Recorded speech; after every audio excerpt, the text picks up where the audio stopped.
El sonido del silencio. El poder de la palabra. Lo divino y lo humano se dan la mano en Confidencias en el Camarote. Un programa dirigido y presentado por Ángel Oliveros.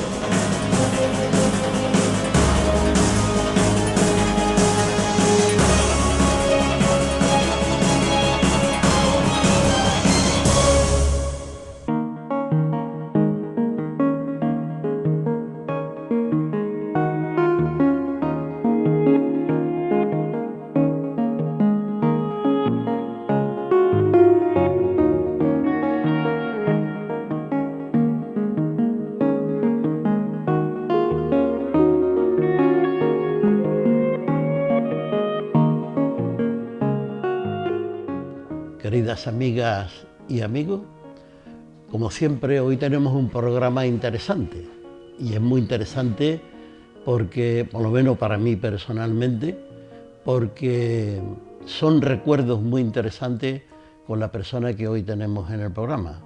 Se trata del padre don José Robles Gómez y es un hombre al que voy a entrevistar, que lo conozco hace muchísimos años. Yo creo que lo conozco del año 60 o 62, donde yo iba a la Hermandad Obrera de Acción Católica, la OAC, a aprender cosas para enfrentarnos a la vida que vino después, que era todo el tema de la clandestinidad y todas esas cosas.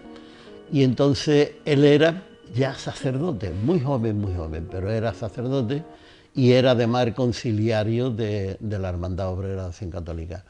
Y bueno, entonces lo conocí, siempre lo he saludado, lo he visto y hemos tenido muy buena relación personal, porque él es una bellísima persona. Él ahora mismo es el rector de la iglesia de San Esteban de Sevilla y lleva cerca de 60 años en esa iglesia. Por lo visto él no ha querido apostar por elevarse en otros niveles de que a él seguramente que no le interesaban, no porque él no tuviera capacidad, sino porque seguramente no le interesaban. Y hoy lo traemos aquí para establecer unos recuerdos, con este sacerdote amigo, establecer unos recuerdos y unas previsiones que él debe tener sobre la vida. No sabemos nada de lo que va a suceder en el programa, como casi siempre, porque todo eso surge después de cómo vaya el programa, de las preguntas, de las cosas que planteamos, ¿no? Pero vamos a descubrir una persona interesantísima, una persona, yo creo que puede ser una persona a copiar, ¿eh? Es el padre, don José Robles, para mí, es mi amigo Pepe Robles. Vamos a hablar con él dentro de un momento.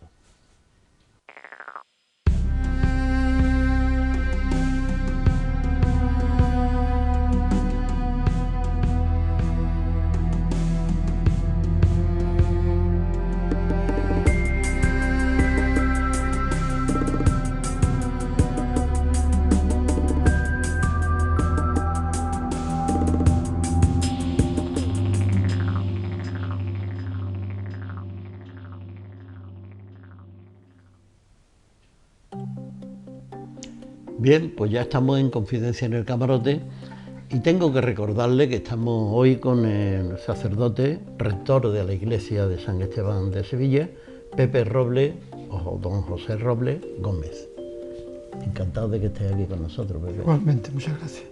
Es un placer para nosotros el que tú estés con nosotros, con toda tu experiencia y toda tu vida, que ha sido ejemplar, y que hoy es interesante que mostremos aquí ese valor tuyo, ¿no?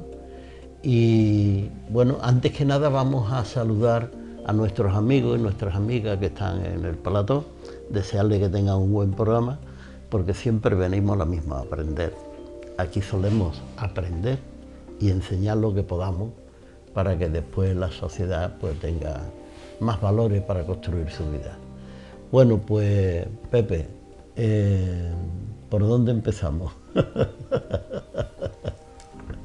Ha habido un acontecimiento poco conocido, Sí. el día 17, que el Papa lo declaró como Jornada Mundial de los Pobres. Muy interesante eso, ¿eh? Muy interesante. Así que podemos empezar por ahí un poco Sí, de dónde señor. le viene esto al Papa y Lo qué significado tiene para los fieles cristianos. Lo que el padre Robles está intentando que hablemos es de la Jornada Mundial de los Pobres. Efectivamente. ¿Y eso cómo se organiza? ¿Cómo es eso, bebé? Pues esto es una cosa que está todavía en cierne, está recién nacido. Hace 3 años el Papa, vamos a decir que tuvo esta iluminación y declaró al tercer domingo de noviembre como Jornada Mundial de los Pobres. Cada año ha tenido un eslogan o un lema diferente, que eso daba pie un poco a situar la celebración en actos del tipo que fueran, ¿no?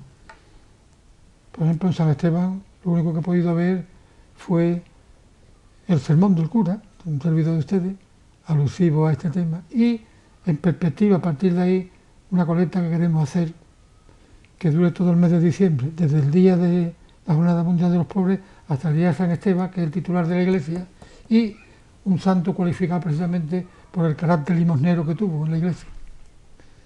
Ese es el motivo que yo... Muy bien. ¿Y eso quién lo organiza, Pepe? Lo de la Jornada Mundial de los Pobres, el Papa, con su equipo de trabajo, me supongo, vamos. ¿Y dónde se ha producido eso? ¿Dónde? Esto en Roma. Voy a leer las 3 lemas que ha habido en los 3 años que esto tiene existencia. El primero fue: no amemos de palabras, sino de obras. El segundo, que fue el año pasado: este pobre gritó y el Señor lo escuchó. Y este año el lema ha sido: la esperanza de los pobres nunca se frustrará. Piensen ustedes que el Papa, y todo, cuando habla, no habla solamente para nosotros, sino para la gente que vive en Alaska, en África del Sur, o sea, que tienen una manifestación bastante genérica. Pero cada uno, si no lo ubicamos en nuestra sociedad en la que cada uno vive, pues se puede perder porque no se sabe desarrollar. Pasa como algo inadvertido, con lo cual es una oportunidad, una vez más, de perder una ocasión. El Papa Francisco está dando ejemplos importantes, ¿no? Sí. El Papa Francisco fue anteriormente arzobispo de Buenos Aires. Según me cuentan compañeros que han estado allí de misioneros, llevaba una labor bastante entregada e intensa con respecto al mundo de los pobres. Lógicamente, cuando Dios lo ha ascendido a Papa, pues también desde esa responsabilidad pues está intentando dinamizar a la Iglesia con esta línea de trabajo, valga la expresión. Es muy interesante, ¿eh? Ahora, hace unos días, se ha producido en Asia, no me acuerdo en qué sitio, ha estado él y ha dado una lección allí, ¿eh? a la gente, porque ha explicado muy bien que el Dios Padre, que es todopoderoso, no solamente observa a los que son creyentes de la Iglesia Católica, sino a todos los creyentes de todas las cosas que hay en el mundo. Ha sido una intervención interesantísima, ¿eh? Es natural, es padre de todos. Claro.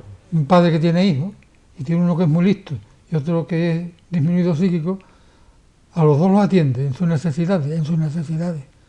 Pues Dios atiende a los que son creyentes en Jesucristo y a los que no lo son ni tienen idea de hacerlo, ¿no?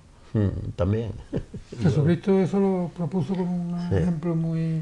Jesucristo Jesucristo es su ejemplo y además siempre insistía en lo mismo, en los pobres. Sí. Siempre hablaba de los pobres como elemento fundamental de cualquier tipo de política que se pudiera hacer en la Iglesia o en el planeta, ¿no? Bueno, y hay más todavía, no solamente hablaba siempre, sino que identificó a los pobres con su persona. Sí. Cualquier cosa que hagáis por uno de estos pobres, me la hacéis a mí. Sí. Y era Dios, ¿no? Sí.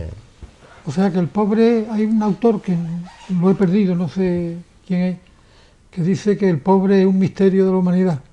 No sé lo que quiere decir, vamos, sé lo que quiere decir, pero me gustaría escucharle, pero no sé. El pobre es un misterio de la humanidad. Sí, hombre, eso sí, si se estudia en profundidad Jesús y las cosas que Jesús planteaba, él cuando hablaba fundamentalmente del pobre, uno puede llegar a pensar, ¿no? Porque pensar como no cuesta trabajo y además es gratis, ¿no? Pues puede pensar lo que te dé la gana, pero puede pensar que al final la sociedad, si queremos que haya una sociedad justa al final, será una sociedad donde alguien surge, nace, vive toda su vida, se casa, tiene hijos y no ha trabajado en su vida, porque no ha podido trabajar por lo que sea. Sí, sí. Pero la sociedad tiene que estar ahí porque ese ser se merece vivir y merece que se le dé lo que haga falta. Y probablemente, si siguiéramos con un sistema democrático como el que tenemos, el pobre siempre mandará después. Sí. Ese es un tema que es curioso. Hay una cosa que a mí me llama la atención mucho. Bueno, al decir pobre tampoco va desde el mendigo hasta el que tiene trabajo, pero un trabajo tan exiguo Que es un pobre. que le cuesta trabajo llegar al sexto Digo, día. ¿Y cuáles son los días de la semana más complicados para ti? De los 6 primero. Entonces hay un estudio que hizo un jesuita por los años 40, que creo que es interesante, pero eso no se ha vuelto a reeditar. El libro hace un estudio sociológico de la cualificación social de los primeros cristianos. Los primeros cristianos que fueron creyendo en Jesús, conforme predicaban los apóstoles, pues la profesión que tenía era o soldado o prostituta, ¿no? O sea, en aquella fecha un soldado era una especie de legionario de antes, no de ya. Son un ejército regular bastante serio y responsable, ¿no? Pero antes allí se metía en la legión para ocultar algo. Prostituta y soldado. Bueno, ¿y esta qué calificación social tenía? Pues era gente desarrapada, gente marginada, gente de la que se podía sospechar, etcétera, ¿no? Pues esa es la composición principal de los cristianos de los primeros años. Pero ahí eso demostró cuál era la sociedad que él quería, a que aspiraba, que era la sociedad que él monta con sus discípulos, claro, y con su gente, donde las mujeres participaban igual que los hombres, sí, sí, con los mismos derechos y los mismos trabajos que hacían los hombres. Pero eso era un tema interesantísimo, que después unos los han seguido y otros no. Pero la sociedad a la que él aspiraba lo demuestra ya con sus discípulos y con la gente que estaban cerca de él, donde lo mismo los pobres que los ricos, allí estaba todo el mundo. Y después el sermón de la montaña pues ya acabó con todo el rollo, ¿no?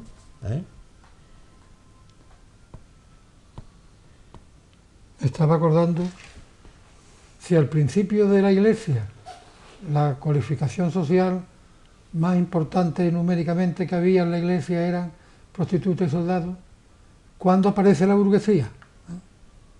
¿Cuándo aparece la burguesía? Pues claro, lo de menos es que la burguesía esté presente, debe estar, como tal, no como cuerpo social, pero claro, de alguna forma se hace dueño. O sea, por ejemplo, yo que me planteo el problema de religioso de asistencia a misa, digo, vamos, yo me voy a un pobre ya, mendigo, y este que va a entender de la misa. ¿Cómo se le puede decir a este que entienda esta misa? Si casi no la entiendo yo, es decir, yo la entiendo, pero tengo que estudiarla, y tengo que reflexionarla, y tengo que echarle tiempo, ¿entiendes? Entonces un pobre que lo entiende... Y menos mal que ahora habláis en español, pero antes hablaba en latín. O sea que yo creo que hay ya un punto importante de estudiar, por lo que la Iglesia podría tener que evolucionar, ¿no?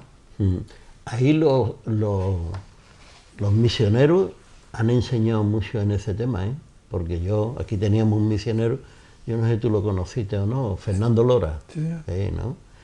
Pues yo me fui 8 días allí con él, a República Dominicana, y es un mundo absolutamente distinto. Claro. Los pobres de allí estaban deseando de que viniera Fernando para ir a misa, y lo entendían todo, pero es que Fernando se salía de arriba y se iba. ¿Tú has entendido lo del Evangelio? Sí. ¿Y qué dice?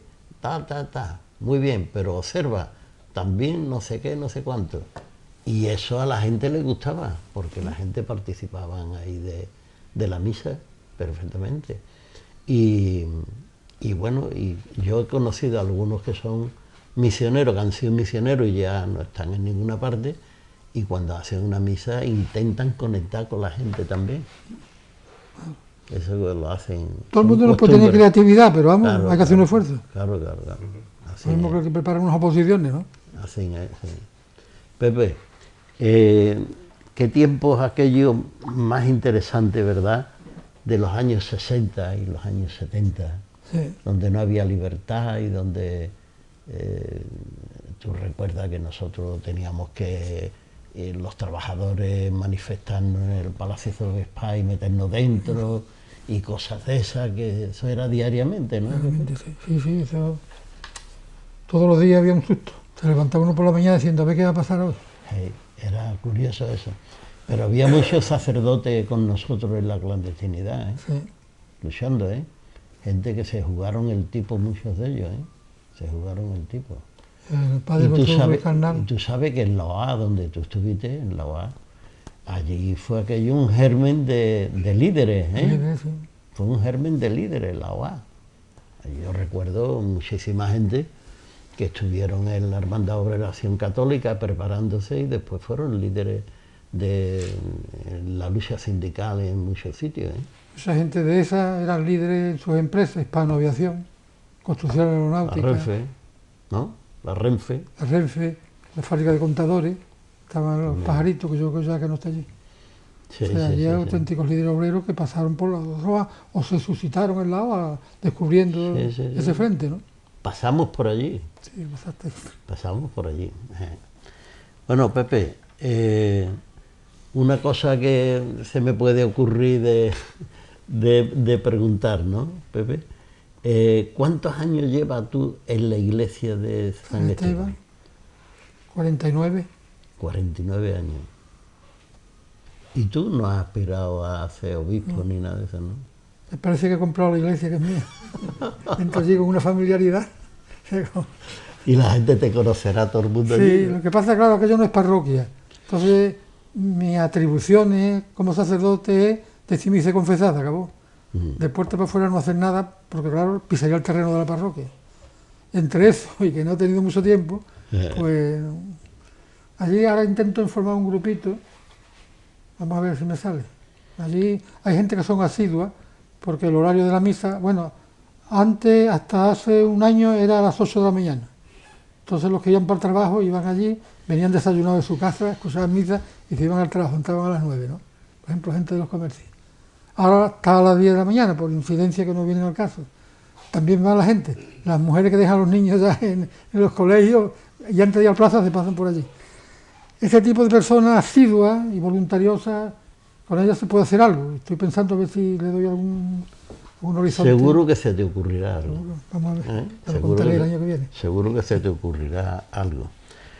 A mí a quien me afectó muchísimo en mi vida de sindicalista, de luchador, de la democracia y toda esa historia, fue el Vaticano II. Claro. Pepe, el Vaticano II. Hombre, nosotros, como estábamos en la clandestinidad y queríamos saber cómo funcionaba todo el mundo, también queríamos saber cómo funciona la iglesia y qué cosas había en la iglesia. Y yo me acuerdo de estudiarme yo la Mater Magistra, la Rorum Novorum, el Vaticano II. Eso es que no lo chupábamos, y además estaba llena de contenido, llena de contenido. El Vaticano II es un documento para estudiarlo toda la gente que tenga de alguna manera algún interés en cambiar algo o hacer algo importante en la vida, ¿no? Pepe, vamos a hacer una cosa, vamos a hacer un pequeño descanso, y volvemos enseguida. Bien, pues estamos de nuevo en Confidencia en el Camarote y recordarle que estamos con el padre don José Robles y estamos tratando cosas y recuerdos y cosas que hemos vivido anteriormente donde nos hemos conocido hace ya muchísimos años. Quiero señalar que estos programas fundamentalmente forman parte de, pudiéramos decir, de la vida diaria de la Onda Local de Andalucía, que es una cadena de emisoras, de más de 100 emisoras de Andalucía, emisoras municipales, que difunden precisamente nuestros programas. Y entonces, Pepe, había una cosa que los que estamos fuera de la iglesia casi no lo detectamos, ¿no? Pero cuando surgió el tema del Vaticano II, eso fue una explosión popular. Sí, había cierto dinamismo ya que de alguna forma lo provocaba. A mí me parece a mí, no lo tengo bien estudiado, que fue un poco la iglesia francesa, no voy a decir corporativamente, pero la dinámica de los pensadores que había allí, Calvés, por ejemplo, la que promocionó ese encuentro, porque claro, todo lo que se habla entre particulares, aunque sean curas, se queda aquí. Pero hacía falta también un pronunciamiento oficial sobre ciertos temas, ¿no? Un liderazgo, ¿no? Sí, por ejemplo, la guerra. Ahí es donde la guerra no aparece como un elemento legitimado por defensa. Hay que evitarla. Hay que evitarla, excepto la pena de muerte, y dentro de lo mismo. La economía, entre líneas, se advierte ya una especie de socialización económica. Sí. No meramente. Sí. O sea, son temas, pero claro, vuelvo a repetir. Y la cultura, Pepe. La cultura, La también, cultura sí. que aparece en el Vaticano II es impresionante. Te comenté, no sé si fue el otro día, que yo estando en el PC me presenté con un documento de un tema que estábamos tratando de cultura y el documento era sorprendente. Y en realidad lo que le dije a la gente, digo, bueno, pues ¿sabéis de dónde es? Del Vaticano II. Es impresionante. El tema cultural que aparece en el Vaticano II es impresionante. La organización eclesiástica en su cúspide, no en su cúspide última, ¿no? Anteriormente, tiene una serie de elementos importantísimos, que son las universidades propias de la Iglesia, advirtiendo siempre que la creación de las universidades viene de la Iglesia, no viene del estamento civil.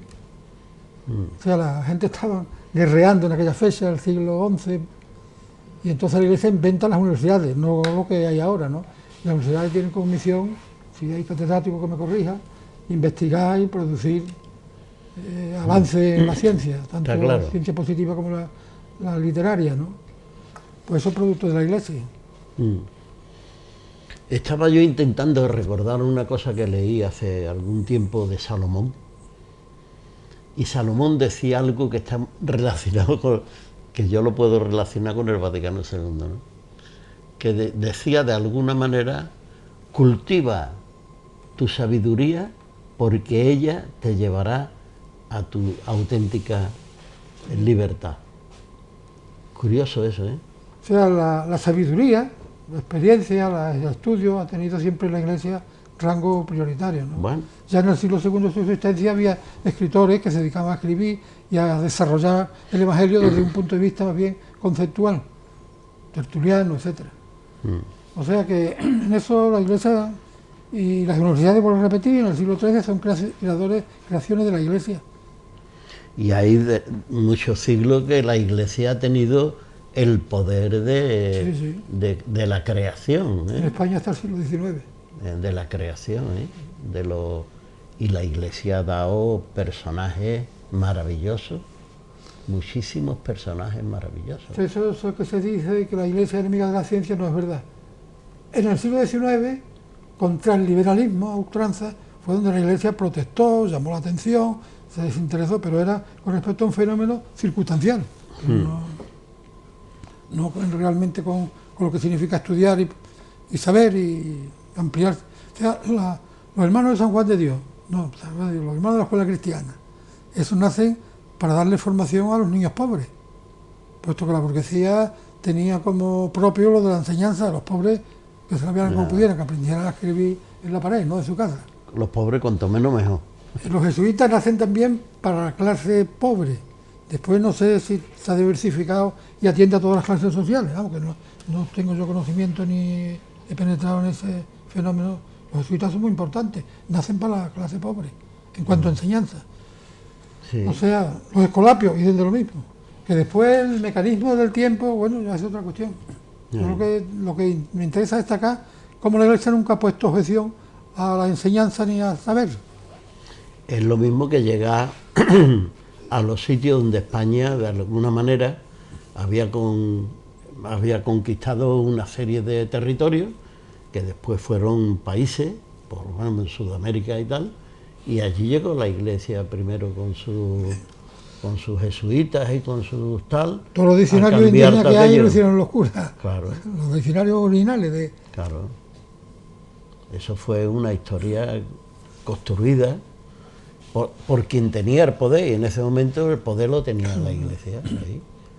Porque era quien llevaba todo el tema de las ideas y de la historia y de todas esas cosas. Era la Iglesia quien lo llevaba, ¿eh? Y eso ha creado a seres humanos maravillosos, que han sido maravillosos. Otros la han declarado santos, otros los han matado, la Inquisición, pero bueno, pero que eso lo ha dado la Iglesia, ¿eh? Todo eso. Y mujeres maravillosas. Y mujeres maravillosas. Y de todas maneras la Iglesia tiene mucho de reflejo de la sociedad, porque claro, no tiene más remedio, ¿no? Que los fieles que van a misa pues son de la sociedad. Así es. Sí, señor. Bueno, Pepe, pues... Fui al cardenal Bueno Monreal para una cosa, ¿no? Y entonces salió de una señora que se había acercado a comulgar muy descocada. Y me dice, es una forma de vestir como otra cualquiera. Me fui corriendo. Era una francesa. Yo la conocí después a la pobre. Pepe, sobre el Bueno Monreal, el cardenal Bueno Monreal, aquí en este programa, se ha vertido por una persona muy estudiosa, como es José Hurtado Sánchez, explicando cosas que nadie sabía del cardenal. Y era la actitud, la práctica que yo le he visto a él era que estábamos allí en el Palacio Arzobispal, los trabajadores allí que habíamos tomado aquello, y él llegaba por las mañanas y nosotros dormíamos en la escalera esa de mármol que hay, y él llegaba, buenos días, nosotros nos poníamos en pie, y el hombre, allí no dejaba entrar a la policía ni nadie, allí no entraba nadie, ¿eh? Y después este hombre,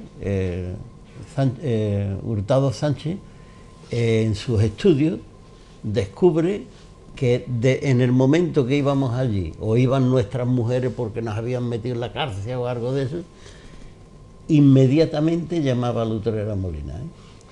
Hay que poner libertad a esa gente, ¿eh? Es que hay que poner libertad a esa gente. Y era un tío que no lo demostraba después públicamente, pero que era un tío interesantísimo, ¿eh? Y la gente no lo detectaba eso, ¿eh? Porque eso me he enterado yo, yo sí he detectado que él llegaba, nos saludaba, nos decía, ¿ustedes qué hacéis aquí? No, nada, iba para su despacho y ya está. Y no preguntaba ni decía nada, pero la policía tampoco entraba allí a detenernos, ¿eh? Estábamos allí refugiados.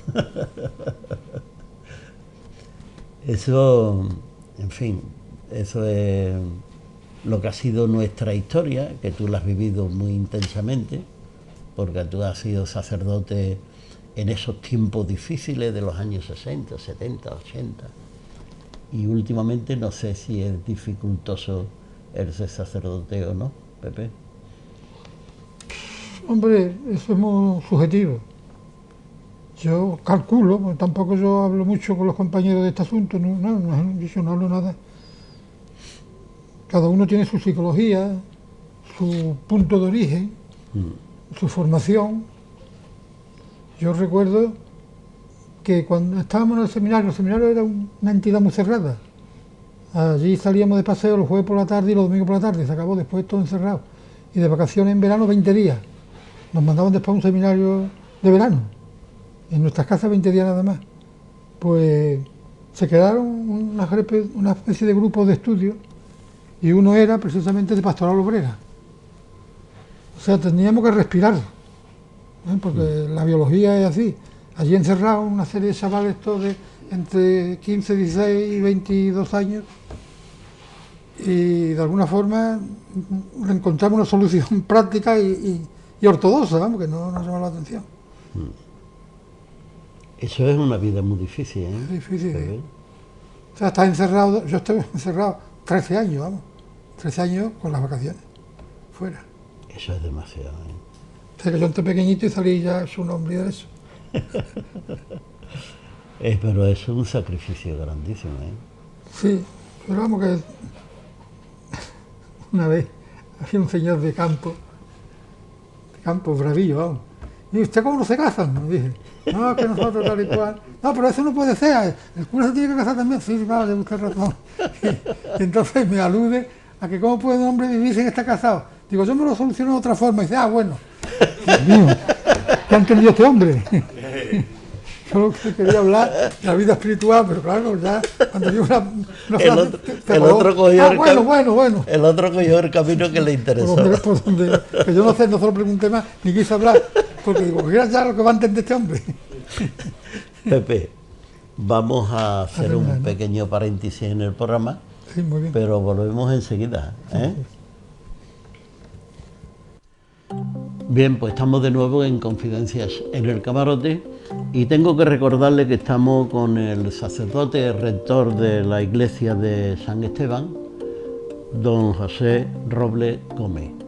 Y bueno, y que estamos haciendo este programa, lógicamente, para la onda local de Andalucía, que pone nuestros programas y que es una cadena de emisoras municipales que tiene más de 100 emisoras. Bueno, Pepe, ¿qué tal? ¿Cómo va el tema? ¿Bien? Bien, yo bueno, cómodo. Ahora vienen las preguntas, es cómodo y las preguntas son cómodas también porque son nuestros preguntadores son gente muy interesante. Bueno, pues ese también es Robles, Pepe. También sí, ese... hemos dado a conocer. Ese también es Robles. Tiene la palabra. Hola, buenas tardes. Bueno, yo aquí te quisiera preguntar que cómo consideras que la Iglesia ha evolucionado, porque tú tienes una amplitud de tiempo dentro de la Iglesia. ¿Cómo consideras que ha evolucionado la Iglesia? Si es que consideras que ha evolucionado. ¿O qué crees que se podría hacer para que hubiera un poquito de más interés por acudir a las iglesias? Porque yo sé que se ha perdido mucha afluencia, ¿no? Vamos a ver. Yo creo que la Iglesia proyecta una imagen en doble plano. Una es lo sociológico, lo que se ve. Hemos hablado de las hermandades, se podía hablar de hermandades ampliamente, ¿no? En las hermandades hay desde creyentes fieles, místicos como San Juan de la Cruz, hasta ateos. Vamos, no es que sean frecuentes, pero lo hay. Pero es muy interesante que él diga eso, ¿eh? Que es uno que lleva tanta experiencia. Entonces, ese doble plano, comprendo que muchos no digo de ustedes, es el plano social, el que se ve, pues mira, este se ha ido a cura, pues mira, ese cura es muy bueno, mira, pues allí el cura no, es muy malo, ¿no? El otro se ha salido. Hay el plano espiritual de dentro. Los dos tienen que tener perfecta sintonía. Si no tienen perfecta sintonía, lo de fuera se puede deteriorar. ¿Qué significa lo de dentro? Pues ser una persona con una fe verdaderamente fundamentada, que responda a todas las preguntas que hay, todas las que se pueden responder, que practique la piedad, que crea en los sacramentos de verdad, que eso se conoce administrándolo reverentemente o administrándolo a la carrera, como sea, ¿no? O sea, yo estuve de coadjutor en el Cerro del Águila y ahí nada más que había una parroquia, la que existe todavía. Y un 18 de julio, de aquella fecha, cuando el franquismo, la gente cobraba una paga extraordinaria, pues tuvimos el 18 de julio 48 bautizos. O sea, el párroco hacía uno y terminaba y yo entraba y hacía el otro. Y el párroco hacía, claro, eso ni es administrar el bautismo ni nada. O sea, es mecánicamente. Bueno, pues esos son cristianos que se les va a exigir que vayan a misa. ¿Cómo van a ir a misa? No vayan a misa. Yo creo que sospecho que está por descubrir todavía la pastoral para que la gente pueda venir a misa. Porque eso de decirle ve a misa, ¿por qué no va? Yo creo que soy infecundo y no es correcto. No es correcto. Entonces hay que descubrir por parte nuestra, los pastores, meditar mucho, reflexionar mucho, escuchar a la gente y ver un poco cómo se le puede abrir las puertas de la iglesia a uno que las tiene cerradas. No que sea ateo, el ateo ya, Dios. Pero vuelvo a repetir, siempre me remito a los dos planos.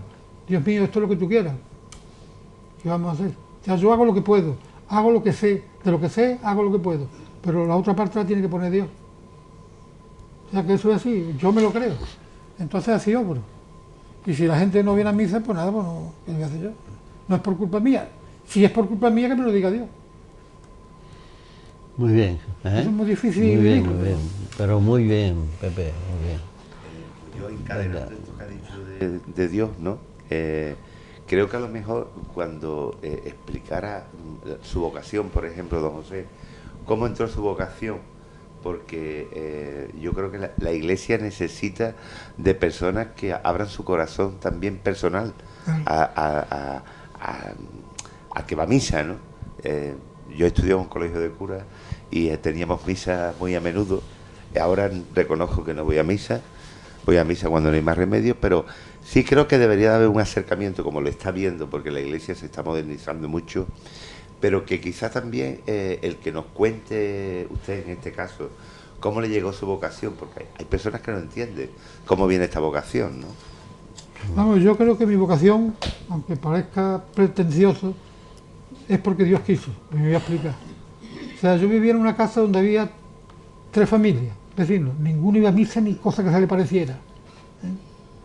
Vivía en una calle que no había más que otra casa y no había niños, porque todos los edificios de la calle, soy del puerto de Santa María, eran bodegas, las bodegas de Jiménez Varela. Y para arriba había una casa con niños, que para demostrarle a ustedes el tipo de familia que era, criaban un cochino amarrado a la pata de la cama del matrimonio. Estaba el cochino todos los días. Y yo me asomaba por la ventana de aquello que era curioso, y todo sucio, aquello, ¿no? Me supongo que de no se lo limpiaría. Ya no había más gente, bueno, había gente rica, algunos de los Terry, pero eso ni siquiera se les veía, ¿no? Entonces, había un convento de monjas de clausura y no sé por dónde nos dicen que hace falta un monaguillo, que ganaba £1 diario. Allí me fui, yo me apunté. Y obviamente, entonces hubo un cura que un día me dijo suavemente: Pepito, ¿tú quisieras ser cura? Se lo voy a decir a mi madre. Porque como todo el mundo sabe, en las casas quienes mandan son las señoras. Qué bien, con permiso de bien. ella. Se lo voy a decir a mi madre. Mi madre se lo dijo a su marido, que era mi padre, claro. Y mi padre dijo que no. Bueno, pues nada, así pasé una temporada. Y al cura volvió a insistir. Bueno, ya había otro cura, perdón, habían sustituido a un cura por otro. Y entonces el otro recibió en herencia del que se fue. Pepito, ¿tú no te gustaría? Sí, me gustaría. Entonces habló con mi madre y mi madre dijo que sí. Y a partir de ahí me fui al seminario. El despiste mío era tan grande que yo no sabía lo que era un seminario, eran ustedes. El seminario era donde yo iba a estudiar. Estaba en Sanlúcar de Barrameda. Allí estudiamos los que somos curas de parroquia, curas seculares, ¿no? Y en el puerto estaba el noviciado de los jesuitas. Y yo me decía, bueno, ¿y por qué no me voy yo aquí a estudiar en mi pueblo y me tengo que ir allí? O sea, que yo no hacía distinción de nada, ¿comprende? De órdenes religiosas, de nada. Está claro. Total, me fui a Sanlúcar buenamente con mi maleta y allí me quedé y allí terminé. Eso es otra cosa. Es una historia que la habrán tenido miles de personas, ¿eh? Claro. Miles, ¿eh? Lo que está planteando Pepe en su infancia. Es curioso, ¿eh? Y eso era tener... Entonces era importante, ¿no? Ser sacerdote, ¿no? Sí, Entonces pero no... importante. Vamos, eso no lo había descubierto. Si es que en mi casa, no solamente mi familia, sino los vecinos, allí nadie sabía nada de cura, ni quería saber ni nada. O sea, que yo vivía como si hubiera vivido en vez de con personas con gallinas. O sea, que allí nadie... Sino, había un convento y alguien, que no sé quién, me dijo: ¿tú quieres ser monaguillo que lo que habíais ido? Sí, venga. Y aprendí allí. Y ya allí. está. Se acabó eso. O sea, esa fue la relación más cercana que tuve yo con la iglesia. Y de ahí salió la vocación. Nosotros, los que estamos aquí, podemos considerar que eso era Dios. Seguramente era Dios de Dios, claro. ¿Mm? Paco. Buenas noches, don José. Buenas noches, Paco. Me ha hecho usted reflexionar cuando dice que está buscando la pastoral que pueda confluir en que la gente se acerque más a la iglesia, ¿no? Yo creo que esta pastoral ya Jesús de Nazaret nos la dijo en el extremo de la montaña. Sí. Lo que hace parte es desarrollarla. Busca la verdad y la verdad te hará libre. Digo, ¿Usted cree realmente que la Iglesia, con sus matices, le habla a un cristiano convencido y practicante? Pero, indudablemente, me gusta mucho hacerme la autocrítica y hacer autocrítica de lo que hay a mi alrededor. ¿Usted no cree que a la Iglesia hay veces que les falta esta autocrítica y que no ayuda a buscar la verdad? Le voy a decir otra cosa antes de contestarle. En tiempo de Jesucristo era Jesucristo y una docena de personas más. Ahora son 2.000 millones de católicos. Todo eso aporta no solamente vivencias positivas, sino también negativas. Y en eso nos fijamos las personas superficiales, claro. Entonces, ese hándicap no lo tuvo Jesucristo, lo tenemos los curas de ahora. Sí, yo creo que, en primer lugar, es muy difícil cumplir con las bienaventuranzas. Y si lo predico, me van a decir, bueno, ¿y tú qué haces? claro. ¿Por qué? Porque soy un ser humano limitado y yo hago lo que puedo, pero tampoco me ve la gente. O sea que yo creo que confluye una serie de elementos sociológicos como en el tiempo de Jesucristo. Los fariseos estaban ya estigmatizados por el pueblo judío. Por mucho respeto que Jesucristo tuviera a los fariseos, que se lo tenía, aunque los acusaba, pero la gente dice, bueno, ¿este qué piensa? Pero los acusaba, este entraba a comer en casa de un fariseo, este estaba con un publicano el otro día tomándose unos chatos. O sea, O con una mujer, ¿no? O con una mujer también. Que era gravísimo eso. O sea que la sociología irreflexiva produce estos fenómenos. Yo no sé solucionarlo. Otra pregunta que hace unos días el cura párroco de aquí de Gelbe, en una conferencia, una charla que dio para los hermanos de la Hermandad de la Virgen de Gracia, pues a una pregunta que se hizo allí, dijo que había 40.000, o sea, dentro de los cristianos hay 40.000 corrientes distintas. No me extraña. 40.000. Pero vamos, Yo le dije que si eso podía haber sido, si era fruto del ego, porque yo creo que los evangelios, perfeccionar los evangelios ya creo que es imposible, ya no hay más. Luego, si luego salen 40.000 hablando, quitándole una coma o un punto a uno de los evangelios, yo creo que está más cerca del ego o de los matices que usted antes hablaba, que de que haya necesidad de poner esa coma o ese punto. Aplique los evangelios y no hace falta más nada, no hace falta más iglesia. Con una sobra. yo por ejemplo me pregunto muchas veces, bueno, ¿y por qué el Vaticano tiene un cuerpo diplomático? Que fue el primero del mundo. O sea que antes que se inventara la diplomacia ya el Vaticano la practicaba. Yo ahí no alcanzo a discurrir, me supongo que habrá buena voluntad, o sea, yo afortunadamente no tengo nada que ver con eso. Muy bien. Bueno, pues, Pepe, es que ha llegado ya el momento definitivo de irnos. Yo estoy dispuesto a llegar mañana por la mañana, tengo misa a las 10, o sea que... Pero muy bien, muy bien. Yo creo que lo que yo pretendía hacer se ha cumplido. Yo lo que quería era traer un sacerdote de la categoría de Pepe Robles y que hablara. Y ha hablado como él sabe hablar. Pues así ha sido toda su vida. Una persona honrada, honesta y que siempre ha estado de parte de los trabajadores. Eso que quede claro, Pepe? Bueno, un homenaje a mi familia. Vamos a ver. Mi madre, desde antes de ser novia del que fue su marido, trabajaba en una fábrica de tapones de corso. ¿Alguno de ustedes? Sí. O sea, hace falta 8 golpes de máquinas pesadas, no había motores, para poder sacar un tapón. Pues, es decir, que en una familia trabajadora, y mi padre después fue zapatero, fue albañil, fue arrumbador. ¿Sabéis lo que es arrumbador? Sí. Trabajador de bodega. O sea que estaba en esa familia y luego repetí, no había posicionamiento religioso ninguno. Pero Dios me sacó por lo visto y estoy honradísimo con mi origen y lo he dicho ahora en honor de mis padres. Muy bien, Pepe. Fueron los que me trajeron al mundo, obviamente, ¿no? Bueno, pues Pepe, muchas gracias, pero vamos a concluir el programa porque los tiempos en la radio y en la televisión son maravillosos. Bueno, pues darle las gracias a nuestros queridos amigos y amigas que están con nosotros en el plató por su estancia aquí, por su colaboración constante y decir cosas que hay que decir siempre. La colaboración de las personas que hacen posible que este programa funcione, como son, por ejemplo, el Juan Prieto, o como es Israel Jiménez, o como es, por ejemplo, el Ayuntamiento, que pone a disposición nuestra estas instalaciones para que nosotros podamos llegar a la onda local de Andalucía con plena facilidad. Y nuestros oyentes y nuestros televidentes nos pueden encontrar la semana próxima, pues precisamente en donde mismo aunque hayan conectado con nosotros, pueden conectar la próxima semana, porque nosotros siempre estamos actuando y siempre estamos en activo, sobre todo en la onda local de Andalucía, que estamos las 24 horas proyectándonos en la onda local de Andalucía. Y nos despedimos hasta la próxima semana, si Dios quiere.